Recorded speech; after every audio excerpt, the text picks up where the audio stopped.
আসসালামু আলাইকুম এভরিওয়ান। পিছুটান গল্পের 13 নম্বর পার্ট। তো চলো বেশি কথা না কইয়া গল্প শুরু করা যাক। স্পিডবোট থেকে নিচে নামতেই রাধিকা বলল, রিমি ম্যাডামকে নিয়ে আয়, আমরা বাসে গিয়ে বসি। এই কথা বলে সবাই চলে গেল। আমি রিমি ম্যাডামের দিকে হাত বাড়িয়ে বললাম, আসেন আপনি। কিন্তু রিমি ম্যাডাম এবার নিজে নিজে দাঁড়িয়ে বলল, আমার কারো সাহায্যের দরকার নাই, আমি একা একা যেতে পারবো। এই কথা বলে উনি নিচে নামলেন, কিন্তু নিচে নেমে বেশিক্ষণ দাঁড়াতে পারে নাই। উনি যে নিজে নিজে দাঁড়াতে পারবে না এটা আমি ভালো করেই জানি। এজন্য আমি উনার কাছে এগিয়ে গেলাম, আর উনি আমার উপর এসে পড়লেন। একেবারে দুই হাত দিয়ে আমাকে জড়িয়ে ধরলেন। জীবনে প্রথম রিমি ম্যাডাম আমাকে জড়িয়ে ধরলো। কি বলবো, আমার ভিতর থেকে আলাদা একটা ফিলিংস আসছে। আমি ওনার হাত ধরে বললাম, আমাকে ধরে যেতে পারবেন তো, নাকি কোলে নিতে হবে? উত্তরে রিমি ম্যাডাম বলল, না এখন যেতে পারবো, সমস্যা নাই, তুমি হালকা একটু সাহায্য করো তাহলেই হয়ে যাবে। রিমি ম্যাডামের হাত ধরে বাসের ভিতরে নিয়ে গেলাম। সেই দিনের মতো সবাই সবার জায়গায় বসে গেছে, শুধু দুইটা সিট ফাঁকা পড়ে আছে। আর এগুলো যে রাধিকা ইচ্ছা করে করেছে এটা আমি ভালো করেই জানি। রিমি ম্যাডামকে জানালার পাশে দিয়ে আমি ওনার পাশে গিয়ে বসলাম। বাস তার গতিতে চলতে লাগলো, আর এইদিকে বাস যত সামনে যাচ্ছে তত যেন অন্ধকার ঘনিয়ে আসছে। হঠাৎ রিমি ম্যাডাম বলল, রিফাত একটা হেল্প করবে? আমি রিমি ম্যাডামের দিকে তাকিয়ে বললাম, জি বলেন, কি করতে হবে? রিমি ম্যাডাম বলল, আমার না খুব ঘুম পেয়েছে, আমি কি তোমার কাঁধে মাথা রেখে ঘুমাতে পারি? ভদ্রতার খাতিরে বললাম, ঠিক আছে ঘুমিয়ে পড়েন। আমার কথা শুনে মনে হচ্ছে উনি বেশ খুশি হয়েছেন, আর উনি আমার কাঁধে মাথা রেখে ঘুমাতে লাগলো। রাধিকা দূর থেকে ইশারা করে বলল, তোদের তো পারফেক্ট মানিয়েছে, ভালো ভালো চালিয়ে যাম। আমি রাধিকার দিকে চোখ ঘুরিয়ে বললাম, আগে বাসায় যাই, এরপর তোরে বুঝাবো, এই বলে দিলাম। দেখতে দেখতে আমিও সিটে হেলান দিয়ে ঘুমিয়ে গেলাম। কিন্তু হঠাৎ করে ঘাড়ে গরম কিছু অনুভব করার কারণে ঘুম ভেঙে গেল। চোখ খুলে তাকিয়ে ঘাড়ের দিকে নজর দিলাম, এতটা গরম লাগছে কেন? রিমি ম্যাডামের কপালে হাত দিয়ে দেখি ওনার শরীর গরম হয়ে গেছে। আরে যা, রিমি ম্যাডামের শরীর তো জ্বরে পুড়ে যাচ্ছে। মেয়েদের এই একটা সমস্যা, অল্প কিছু আঘাত পেলেই ওদের শরীর খারাপ হয়ে যায়। এখন আবার ডাক্তার পাবো কই? রাত 2টা বেজে গেছে। এইদিকে আবার বাসার সামনেও চলে আসছি। রাধিকাকে ডেকে তুলে বললাম, ওই দেখতো, ম্যাডামের শরীর তো জ্বরে পুড়ে যাচ্ছে। রাধিকা আমার কথা শুনে সিট থেকে উঠে রিমি ম্যাডামের গায়ে হাত দিয়ে বলল, ও মাই গড, ওনার শরীর তো জ্বরে পুড়ে যাচ্ছে, এখন কি হবে? তুই আগে দেখিস নাই? এখন তো কোনো দোকান খোলা পাওয়া যাবে না। আমি বললাম, আরে আমি কি জানতাম যে এমন হবে, আমি নিজেই তো ঘুমিয়ে গিয়েছিলাম। ড্রাইভার আমাদের বাসার সামনে গাড়ি থামিয়ে বলল, এটা কাদের বাসার ঠিকানা? রাধিকা বলল, একটু রাখেন, আমরা নামছি। আমি রিমিকে কোলে নিয়ে বাস থেকে নামলাম। মনে মনে বলছি, ওর শরীর তো জ্বরে পুড়ে যাচ্ছে, আবার কিছু হবে না তো? এক বিপদ যেতে না যেতে আরেক বিপদ এসে হাজির। আমি রিমিকে নিয়ে ওর রুমে শুইয়ে দিলাম। রিমিকে নিচে রাখতেই রাধিকা বলল, এখন তাহলে কি করবি? ম্যাডাম তো ঘুমিয়ে আছেন। আমি বললাম, যা করার সকালে করতে হবে, এখন কি করলে ওনার জ্বর কমবে তাই বল। রাধিকা বলল, তুই গিয়ে ঘুমিয়ে পড়, আমি ওনার মাথায় জলপট্টি দিচ্ছি। আমি বললাম, না তার আর দরকার নেই, আমি আছি, তুই যা। রাধিকা আমার মাথায় হাত দিয়ে বলল, এই না হলে প্রকৃত স্বামী, তাহলে তুই থাক, আমি গেলাম। এই কথা বলে রাধিকা চলে গেল। রিমির মাথায় জলপট্টি দিচ্ছি আর ওর দিকে তাকিয়ে আছি। যতবার ওর দিকে তাকাই আমি নজর এড়াতে পারি না। আচ্ছা, রিমিকে আমি মন থেকে পছন্দ করি? আরে না না, আমি এইসব কি বলছি? ওকে আমি আমার মন থেকে পছন্দ করব কেন? যেই মেয়ে প্রতিশোধ নেওয়ার জন্য সবসময় আমার পিছনে পড়ে থাকে, তাকে কিভাবে আমি পছন্দ করব? আর যদি পছন্দ নাই করতাম তাহলে এই রাতে না ঘুমিয়ে আমি ওর সেবা করছি কেন? কি জানি আমার এখন কি হয়েছে, কিছুই তো বুঝতে পারছি না। তবে আর যাই করি, রিমিকে আমি আমার চোখের সামনে এভাবে অসুস্থ অবস্থায় দেখতে পারবো না। রিমির পাশে বসে কখন যে ঘুমিয়ে গেলাম এটাই বলতে পারি না। যখন ঘুম ভাঙলো তখন দেখি রিমি ম্যাডাম আমার দিকে তাকিয়ে আছে, আর ওর একটা হাত আমার মাথায়। আমাকে দেখে রিমি বলল, কখন থেকে এখানে আছেন? আমি বললাম, এইসব শুনে আপনার লাভ নেই, এখন বলেন শরীর ঠিক আছে? রিমি ম্যাডাম বলল, হালকা ঠিক আছে, কিন্তু শরীর এখনো ব্যথা করছে। আমি বললাম, এত বড় হয়েছে আবার দেখে শুনে চলাচল করতে পারে না, আজকে যদি আপনার কিছু হয়ে যেত? রিমি বলল, আমার কিছু হলে তো তোমার আরো বেশি ভালো, তুমি তো এটাই চাইতে। আমি বললাম, এত বেশি বোঝেন কেন বলেন? এখন বলেন ডাক্তার খবর দিতে হবে কি? রিমি ম্যাডাম বলল, না লাগবে না। আমি বললাম, তাহলে অসুখে মরেন, আমি গেলাম। রিমি ম্যাডাম বলল, আরে শোনো। আমি বললাম, বলেন। রিমি বলল, আমাকে একটু ধরে ওয়াশরুমে নিয়ে যাবে। আমি বললাম, রাধিকাকে ডাক দিই, দাঁড়ানো আসবে। রিমি বলল, না তার দরকার নেই, আমি বাইরের কোনো মানুষকে ডাকতে চাই না। আমি বললাম, বাইরের কোনো মানুষকে ডাকতে চান না তো আমি কি বাইরের মানুষ না? রিমি বলল, এত প্রশ্ন করো কেন? যেটা বললাম সেটা করো। আমি রিমি ম্যাডামকে শক্ত করে ধরে বললাম, আসেন, দেখিয়েন, আবার নিচে পড়েন না। রিমি ম্যাডাম আমাকে শক্ত করে ধরল। ওয়াশরুমের কাছে দিয়ে আমি দরজার বাইরে চলে গেলাম। অনেকক্ষণ দাঁড়িয়ে থাকার পর রিমি ম্যাডাম দরজা খুলে আমার হাত ধরে বের হলো। আমি ওনাকে বিছানার কাছে নিয়ে গেলাম। রিমি ম্যাডাম বিছানায় বসে বলল, আমার ব্যাগে 2টা কাগজ আছে, ওগুলো একটু বের করো। আমি রিমি ম্যাডামের কথা শুনে কাগজগুলো বের করলাম। রিমি ম্যাডাম বলল, কাগজগুলো একটু ভালো করে দেখো তো। আমি ওনার কথা শুনে কাগজগুলো দেখতে লাগলাম। একটা হলো আমাদের ডিভোর্স লেটার, আরেকটা হলো সেই দিন অফিসে আমি একটা কাগজে সাইন করছিলাম না, সেটাই। রিমি ম্যাডাম এবার বলল, এগুলো একটু ছিঁড়ে ফেলো তো। আমি কাগজগুলো বিছানার উপর রেখে বললাম, হঠাৎ করে কি আপনার মাথাটা গেছে যে এইসব কথা বলছেন?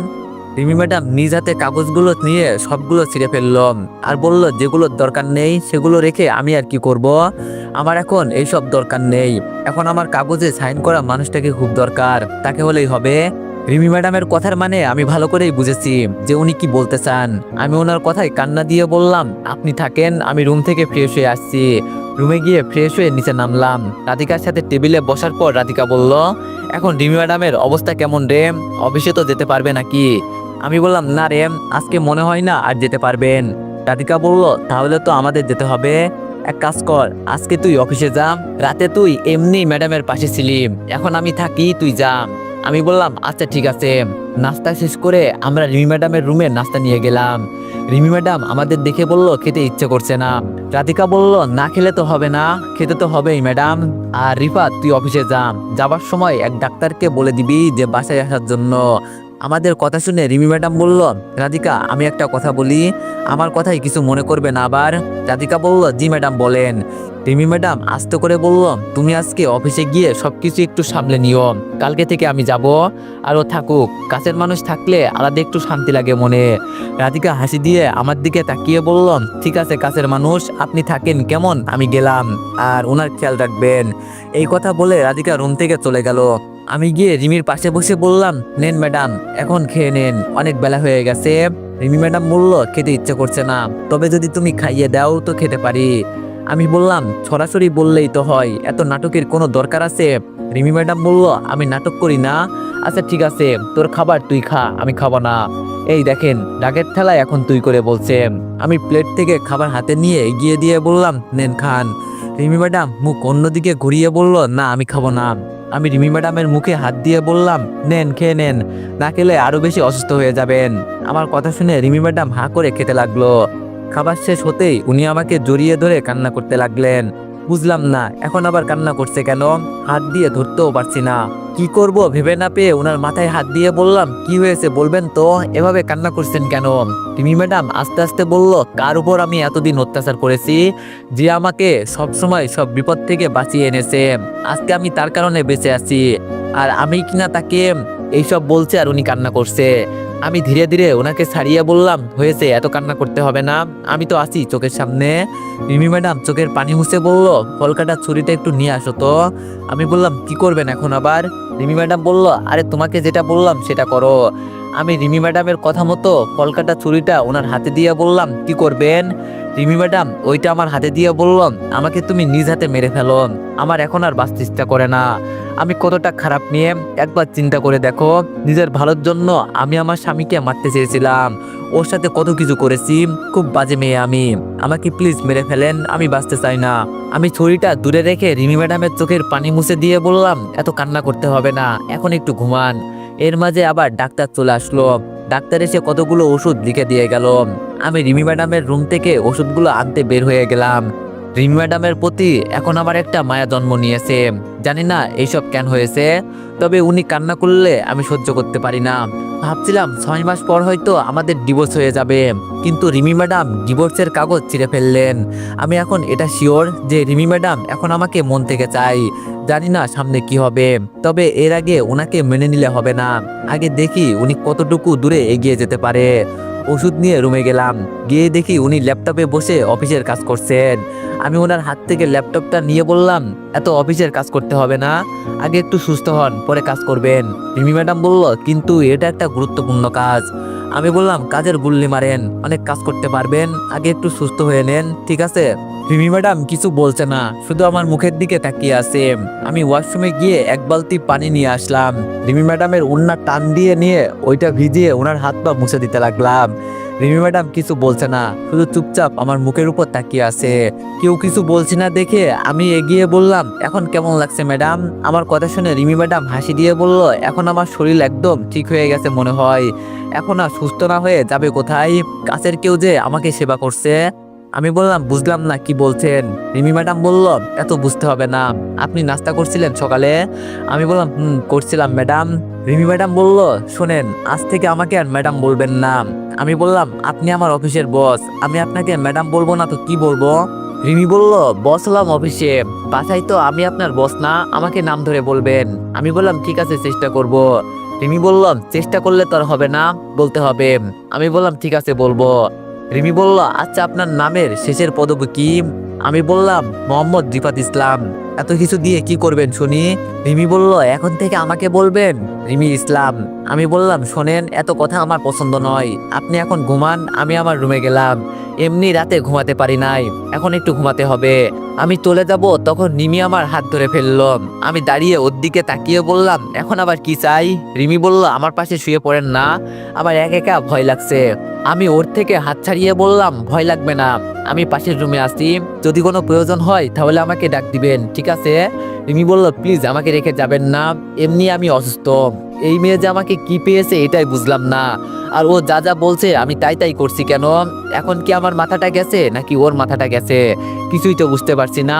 কি আর করব, ওর কথা তো আর ফেলতে পারি না। আমি রিমির পাশে বসে বললাম, ঠিক আছে, আপনার কথা রাখলাম, তবে আমার থেকে কিন্তু দূরে থাকবেন, এটা মনে থাকে যেন। রিমি আমার কথা শুনে খুশি হয়ে বলল, আচ্ছা ঠিক আছে। এই যে মাঝখানে একটা কোলবালিশ রাখলাম। আমি বিছানায় শুতেই আপু কল দিল, এজন্য আমি আবার বিছানায় বসে আপুর কল রিসিভ করলাম। ওপাশ থেকে আপু বলল, কি রে রিফাত, তুই কোথায় আসোস এখন? আমি কিন্তু আজকে চলে যাব, আর তুই আসবি কোন দিন? আমি বললাম, আসলে আপু, কাহিনী তো একটা হয়ে গেছে। আপু বলল, কাহিনী একটা হয়ে গেছে মানে? তুই কি বলতে চাস? আমি বললাম, আপু, আমি তো চলে আসতে চেয়েছিলাম, কিন্তু অফিসের সবাই আমাকে ধরে নিয়ে আসছে, চাকরি নাকি আমাকে করতেই হবে, আর ওরা বলছে আজকে থেকে ম্যাডাম আমাকে কিছু করতে পারবে না, ওরা সবাই নাকি আমার সাথে আছে। আপু বলল, দাঁড়া, এভাবে তুই আসবি না, আমি এসে তোরে নিয়ে যাব। এখন তো তুই এসব বুঝবি না, যখন ওই মেয়ে তোরে একা পেয়ে মেরে ফেলবে তখন বুঝবি। এইদিকে রিমি আমাদের কথা সব শুনছে, যেতেও পারছি না এখান থেকে। বিপদ আসলে একদিক থেকে আসে না, সব দিক থেকেই আসে। আপু আবার বলল, আমি এসেই কিন্তু তোরে নিয়ে যাব, তুই রেডি থাকিস। আমি বললাম, প্লিজ আপু, তোর আসতে হবে না, এখন আমি ভালোই আছি, বাড়িতে গিয়ে আর কি করব বল, এর থেকে এখানে চাকরি করি, এটাই ভালো হবে। আপু বলল, তোর যা ইচ্ছা হয় তাই কর, বিপদে পড়ে যদি আমাকে কল দিস না তাহলে কিন্তু তোর 12টা বাজাবো আমি, এই বলে দিলাম। এই কথা বলে আপু ফোনটা কেটে দিল। আপু ফোন কেটে দিতেই রিমি কান্না করে বলতে লাগলো, আজকে সবার চোখে আমি খারাপ মেয়ে হয়ে গেলাম, সবাই আমাকে নানান কথা বলে, মানছি আমি অপরাধ করছি, এজন্য সবাই আমাকে যা ইচ্ছা তাই কি বলবে। আমি রিমির হাত ধরে বললাম, এত ভেঙে পড়লে কি হবে? কি বলবে এটা তোমাকে শুনতে বলছি? যদি এতই তোমাকে খারাপ মনে করতাম তাহলে এখানে আর আমি আসতাম না, এজন্য মানুষের কথায় কান দিবেন না, ঠিক আছে? রিমি আমার হাত চেপে ধরে বলল, আপনি আমাকে বাবার কাছে নিয়ে যাবেন, আপনার সাথে গেলে বাবা হয়তো আমাকে মেনে নিবে, প্লিজ আমাকে আপনি ফিরিয়ে দিবেন না, দরকার পড়লে সারা জীবন আমি আপনার পায়ের কাছে পড়ে থাকবো, আমার উপর আপনার দয়াও করতে হবে না, শুধু থাকার মতো আমাকে একটু জায়গা দিবেন, আর কিছু লাগবে না। আমি বললাম, আচ্ছা, এইসব বিষয় পরে চিন্তা করে দেখব, এখন একটু ঘুমান, ঠিক আছে? রিমিকে ছেড়ে একটা বালিশ নিয়ে শুয়ে পড়লাম, আর রিমি আমার থেকে বেশ একটু দূরত্ব বজায় রেখেই শুয়ে আছে। মন বলছে রিমিকে একটু জড়িয়ে ধরি, কিন্তু ও যদি কিছু বলে, এজন্য আর বেশি কিছু আশা না করে ঘুমিয়ে গেলাম। ঘুম থেকে উঠে দেখি রিমি আমার বুকে শুয়ে আছে, আর কোলবালিশ নিচে পড়ে আছে। রিমির চুল মুখ থেকে সরিয়ে ওর কপালে ছোট্ট করে একটা চুমু দিলাম। মানুষ ঠিক কথাই বলে, যে একটা মানুষের মন যে কখন পরিবর্তন হয়ে যায় কেউ বলতে পারে না। আমার কাছে এখন এটা মনে হচ্ছে যে আমি ধীরে ধীরে রিমির প্রেমে পড়ে যাচ্ছি। বুঝলাম না আমার সাথে এমন হচ্ছে কেন। ধীরে ধীরে রিমিকে ছাড়িয়ে উঠে গেলাম। রিমির উপর থেকে কোনোভাবে আমার নজর সরছে না। হঠাৎ করে আমার নজর গেল বুকের উপর হালকা করে ঠোঁটের অনেকগুলো দাগ আছে। মনে মনে বললাম, পাকলি মেয়ে, বুকের ওপর কিস করে কি করছে। থাক, এখন আর ওকে ডেকে লাভ নাই, ও ঘুমাচ্ছে, ঘুমাকারো। আমি আমার রুমে চলে গেলাম। গোসল করে রুম থেকে বের হলাম। রিমির রুমের সামনে গিয়ে দেখি রিমি দাঁড়িয়ে দাঁড়িয়ে হাঁটার চেষ্টা করছে। আমাকে দেখে বলল, দেখো রিফাত, আমি এখন হাঁটতে পারি। আমি বললাম, যাক, ভালোই হয়েছে, এখন আমাকে এত কষ্ট করতে হবে না, থাকো তুমি, আমি গেলাম। রিমি বলল, আরে শোনো শোনো। আমি বললাম, বলেন। রিমি বলল, আমি এখন বসে বসে কিছু অফিসের কাজ করব, আমাকে একটু সাহায্য করবে তুমি? আমি বললাম, আপনার কাজ নিয়ে আপনি বসে থাকেন, আমি এত কাজ করতে পারবো না, গেলাম আমি, থাকেন আপনি। এই কথা বলে আমি রিমির রুম থেকে বের হয়ে গেলাম। এখনো ভালো করে সুস্থ হয় নাই, আর এর মাঝেই কাজ শুরু করছে। রাতে সবাই মিলে খাবার খেতে গেলাম। খাবার টেবিলে রিমি ম্যাডাম বলল, আজকে সবাই সকাল সকাল ঘুমিয়ে পড়ো, কালকে আমাদের একটু সকালে অফিসে যেতে হবে, এমনি অফিসে অনেক কাজ জমা পড়ে আছে। রিমির কথা মতো রুমে চলে গেলাম। কালকে রাতে এত ঘুমাতে পারি নাই, কিন্তু আজকে তো ঘুমাতে হবে নাকি। বিছানায় শুয়ে ঘুমিয়ে গেলাম। সকালে ঘুম থেকে উঠে দেখি 8:10 হয়ে গেছে। তাড়াতাড়ি উঠে রেডি হয়ে রুম থেকে বের হলাম। নিচে নেমে দেখি রিমি ম্যাডাম আর রাধিকা আমার জন্য দাঁড়িয়ে আছে। আমাকে দেখে রাধিকা বলল, আমি এখন তোর রুমে যেতে চেয়েছিলাম, কিন্তু তার আগেই তুই চলে এলি, এখন একটু তাড়াতাড়ি কর। আমি বললাম, রাধিকা তোরা যা, আমি নাস্তা করে বের হচ্ছি। রাধিকা আমার কাছে এসে আমার হাত ধরে বলল, এখন নাস্তা করতে হবে না, এখন চল অফিসে গিয়ে নাস্তা করে নিস। রাধিকার কারণে ঠিকমতো নাস্তাও করতে পারি নাই, ও আমাকে বাসা থেকে টেনে বের করলো। বাইরে গিয়ে দেখি রিমি ম্যাডামের গাড়ি দাঁড়িয়ে আছে। রিমি ম্যাডাম গাড়ির দরজা খুলে আমাকে বলল, যাও ভিতরে গিয়ে বসো এখন। আমি বললাম, সরি ম্যাডাম, মাফ করেন, আমার এখনো এতটাও যোগ্যতা হয় নাই যে আপনার পাশে বসে যাব। রিমি বলল, দেখো রিফাত, এমনি অনেক সময় চলে গেছে, এখন প্লিজ একটু তাড়াতাড়ি করো, আমাদের বের হতে হবে। আমি হাসি দিয়ে বললাম, ম্যাডাম আপনারা যান, আমি রিক্সা করে চলে যাব, আর আপনি আমার অফিসের বস, আপনার পাশে বসে যাওয়া বেয়াদবি হবে। এই কথা বলে একটা রিক্সা ডাক দিলাম। আমি রিক্সায় ওঠার পর রাধিকা বলল, রিফাত, এটা কিন্তু তুই ঠিক কাজ করিস নাই। আমি বললাম, দেখ রাধিকা, কি ঠিক আর কি ভুল এটা আমাকে তো শেখাতে হবে না। এই মামা, আপনি জানতো, আমি আমার মতো রিক্সা দিয়ে যেতে লাগলাম, আর ওরা গাড়ি দিয়ে যেতে লাগলো। এত আগলা মায়া আমার ভালো লাগে না, আর আমি অন্য কারো সাহায্য নিয়ে কেন চলবো? আমার বাবার কি টাকা পয়সার অভাব আছে নাকি? অফিসের সামনে গিয়ে নেমে গেলাম। অফিসের ভিতরে গিয়ে আমি আমার ডেস্কে গিয়ে বসলাম। চেয়ারে বসার পর ভাবি বলল, ভাই তুমি একটা মানুষ, বলতে হবে। ভাবির কথা শুনে আমি বললাম, এই কথাটা কেন বললেন ভাবি, আমি কি জানতে পারি? জবাবে ভাবি বললেন, এই শেষ পর্যন্ত মেনেই নিলেন, এত নাটক করার কি কোনো দরকার ছিল বলো তুমি? আমি বললাম, কে বলেছে আপনাকে এই কথা যে আমি ওকে মেনে নিলাম? আর আমার কি বুদ্ধি সদ্যি এতই কম যে আমি ওকে মেনে নিব? ভাবি বলল, তাহলে যে দেখলাম তখন। আমি বললাম, আরে ভাবি বাদ দেন না, এখন কাজ করেন, আমাকে নিয়ে আপনারা তো চিন্তা করতে হবে না, ঠিক আছে? আমার কথা শুনে ভাবি চুপচাপ কাজ করতে লাগলো। চেয়ারে বসার পর পিয়ন এসে বলল, স্যার ম্যাডাম আপনাকে ডাকছে। পিয়নের কথা শুনে আমি বললাম, আজকে কি আবার অফিস ঝাড়ু দিতে হবে নাকি? পিয়ন বলল, স্যার ম্যাডাম তো আমাকে তেমন কিছু বলে নাই, শুধু বলছে যে আপনি গিয়ে ওনার সাথে দেখা করতে। আমি বললাম, আচ্ছা ঠিক আছে, তুমি যাও, আমি আসছি। পিয়ন চলে যাওয়ার পর আমি চেয়ার থেকে উঠলাম। এখন আবার কি কাহিনী শুরু করে কে জানে। রিমি ম্যাডামের কেবিনের সামনে গিয়ে বললাম, ম্যাডাম আমি কি ভিতরে আসবো? রিমি ম্যাডাম আমার দিকে তাকিয়ে বলল, ভিতরে আসো তুমি। আমি ভিতরে গিয়ে দাঁড়িয়ে বললাম, কি করতে হবে ম্যাডাম আমাকে? কফি বানিয়ে আনতে হবে নাকি অফিস ঝাড়ু দিতে হবে?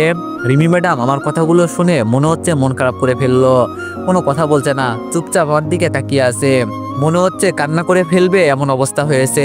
আমি দাঁড়িয়ে আছি দেখে রিমি ম্যাডাম বলল, বসো এখানে। আমি চেয়ারে বসার পর রিমি ম্যাডাম বলল, মন খুলে যত পারো অপমান করতে পারো, আমি তো অপমানিত হওয়ারই যোগ্য। আমি বললাম, আমার কথা শুনে যদি আপনি অপমানিত হন তাহলে এখানে আমার কিছু করার নেই ম্যাডাম, আর বিশেষ করে আমি আগে অফিসে যেই সব কাজ করতাম এখনো তো আমাকে তাই করতে হবে নাকি? রিমি ম্যাডাম বললাম, আমি কি তোমাকে একবারও বলছি যে তুমি পিয়নের কাজ করো? এই এক লাইন বেশি বুঝো কেন, এটা তুমি বলো। আমি বললাম, ম্যাডাম আমি এক লাইন বেশি বুঝি না, এক লাইন বেশি বুঝেন তো আপনি, যার কারণে আজকে আপনার এই অবস্থা। যারা সত্য পথে কাজ করে, সবসময় মানুষের সাথে ভালো ব্যবহার করে, তারা সবসময় শান্তিতেই থাকে। অন্যের উপর অত্যাচার করে মানুষ আর কতদিন বাঁচবে? ওই কথাই আছে না, একদিন ঠিকই মানুষ বুঝবে, তবে সেটা সময় হারিয়ে। রিমি ম্যাডাম মাথা নিচু করে চুপ করে বসে আছে। আমি ওনার সামনে থেকে ফাইলটা নিয়ে দাঁড়িয়ে বললাম, ঠিক আছে ম্যাডাম, তাহলে আমি গেলাম, আমাকে তো আমার কাজ করতে হবে নাকি, গেলাম আমি। ফাইলটা নিয়ে আমি রিমি ম্যাডামের দিকে ফিরেও তাকিয়ে দেখি নাই। এত পীড়িত আমার ভালো লাগে না। আমি এখন আমার নিজের মতো চলবো। কে কি করলো আর না করলো এগুলো আমার দেখে লাভ নেই। ম্যাডামের কেবিন থেকে বের হয়ে পিছনে ফিরে তাকালাম। তাকিয়ে দেখি উনি বসে বসে কান্না করছে। আসলে আমার এইসব কথা বলা সত্যি উচিত হয় নাই, কিন্তু কি করব, যেগুলো বলার মতো সেগুলো তো বলতেই হবে নাকি। আমাকে তো পুরাতন সবকিছু ভুলে গেলে চলবে না। আমি কি ভুলে গেছি যে উনি অফিসের ভিতরে আমার সাথে কি কি করেছেন? তখন হয়তো একটু অসুস্থ ছিল, এজন্য ভালো ব্যবহার করছি, কিন্তু এখন তো ঠিক আছে নাকি? তবে আমার খারাপ ব্যবহার করার তেমন কোনো ইচ্ছাও নাই। আমি টাকা পাবো, কাজ করব। কে বস আর কে বউ এইসব দেখার সময় চলে গেছে। আজকে দেখতে দেখতে 5 দিন চলে গেল। আমিও এখন অফিসে গিয়ে চুপচাপ কাজ করি, কাউকে কিছু বলি না। আর রিমি ম্যাডাম ঠিক সেম ভাবেই কাজ করে। তবে ইদানিং উনি আমার খবর একটু বেশি রাখেন এই আর কি। আজকে অফিসে কাজ করতে কেন জানি ভালো লাগছে না, শরীরটা একটু দুর্বল হয়ে গেছে। ভাবছিলাম ম্যাডামের কাছ থেকে ছুটি নিব, কিন্তু ওনার কাছে গেলে আরো কিছুক্ষণ আমাকে বসিয়ে রাখবে। এর থেকে বরং বসে থাকি, এটাই ভালো। বসে আছি তখন আপু কল দিল। আমি ফোন রিসিভ করে বললাম, আপু বল। আপু আমাকে বলল, রিফাত তুই এখন কোথায়? আমি বললাম, এই তো আপু অফিসে। কেন, কি হয়েছে? আপু বলল, তোরে আমি একটা ঠিকানা দিচ্ছি, রেডি হয়ে আয়, আর একটু স্টাইল মেরে আসবি কিন্তু। আমি বললাম, কেন আপু, কি হয়েছে এটা তো বল। আপু বলল, তোর জন্য মেয়ে দেখেছি, আর তুই এই রেস্টুরেন্টে চলে আয়। আমি তোর জন্য একটা মেয়ে দেখেছি, এখন কথা বলে দেখি কি হয়, তুই একটু তাড়াতাড়ি আয় প্লিজ। আমি বললাম, আচ্ছা আপু ঠিক আছে, আমি আসছি, কিন্তু হঠাৎ করে মেয়ে দেখলি কেন? আপু বলল, তুই বুঝি বিয়ে করবি না, যে বললি হঠাৎ করে মেয়ে দেখলি কেন? একটা ডাইনির পাল্লায় পড়ে তো জীবনটা নষ্ট করলি, এখন যদি ভালো কিছু হয় তাহলে ভালো না বল? আমি বললাম, আপু এখন আমার বিয়ে করার কোনো ইচ্ছা নাই। আপু বলল, দিব একটা মাথায় তোর, এখন তাড়াতাড়ি আয়, কোনো কথা বলিস না। আমি বললাম, আচ্ছা ঠিক আছে আমি আসছি, তুই একটু বস। আপু বলল, আর সাথে করে কিন্তু রাধিকাকে নিয়ে আসবি। আমি বললাম, ওকে আপু। কল কেটে দিয়ে রাধিকার কাছে গেলাম, গিয়ে দেখি ও খুব মনোযোগ দিয়ে কাজ করছে। আমাকে দেখে বলল, কিরে রিফাত, কাজ নাই? আমি বললাম, কাজ আছে, তবে এখন একটু বাইরে যেতে হবে, চল ম্যাডামের কাছে গিয়ে ছুটি নিয়ে আসি। রাধিকা বলল, বাইরে যাবি তো তুই যা, আমি যাব কেন? আমি বললাম, আমি গেলে তোর যেতে হবে, এখন চল। রাধিকা বলল, আমি যাব না ভাই, তুই যা। আমি বললাম, দেখ মেজাজ কিন্তু গরম আছে, মাথায় তুলে কিন্তু এক আছাড় দিব। রাধিকা চেয়ার থেকে দাঁড়িয়ে বলল, মাঝে মাঝে তুই আমাকে এত প্যারা দিস কেন বলতো? আমি বললাম, প্যারা দিতে আমার ভালো লাগে এজন্য দিই, এখন চল ম্যাডামের কেবিনে যাই, গিয়ে দেখি উনি কি করে। রাধিকাকে নিয়ে ম্যাডামের কেবিনে চলে গেলাম, গিয়ে দেখি উনি চেয়ারে হেলান দিয়ে কি জানি চিন্তা করছে। আমাদের দেখে ঠিকমতো বসে বলল, আজকে যে দুইজন একসাথে আসলে ব্যাপার কি? আমি বললাম, ম্যাডাম আমাদের আজকে ছুটি লাগবে। রিমি বলল, ঠিক আছে মনে করো ছুটি দিলাম, কিন্তু কি কারণে যাবে এটা তো বলতে হবে নাকি? আমি বললাম, ম্যাডাম এটা বলতে পারবো না, তবে আমাদের ছুটি লাগবে এটাই শুধু জানি। রিমি বলল, আমি বলছি না কারণ ছাড়া আমি কাউকে ছুটি দিব না, আগে বলো কেন ছুটি লাগবে, পরে আমি চিন্তা করে দেখব। বুঝেছি, ওনাকে না বললে আমাদের ছুটি দিবে না, এজন্য আমি বললাম, ম্যাডাম আপু বলল আপনাকে আমার জন্য মেয়ে দেখেছে, আর ও কোনো একটা রেস্টুরেন্টে বসে আছে আমাদের জন্য, এখন আমাকে গিয়ে ওই মেয়ের সাথে কথা বলতে হবে, এজন্য আমার ছুটির প্রয়োজন। আমার কথা শুনে রিমি ম্যাডামের মুখ থেকে কথা হারিয়ে গেল। রাধিকা তো অবাক হয়ে আমার দিকে তাকিয়ে আছে, আমি যে এমন কিছু বলবো ওরা হয়তো ভাবতেও পারে নাই। তো এভরিওয়ান, সবাই একটু নেক্সট পার্টের জন্য একটু বেশি বেশি লাইক আর কমেন্ট করে দিও। ধন্যবাদ।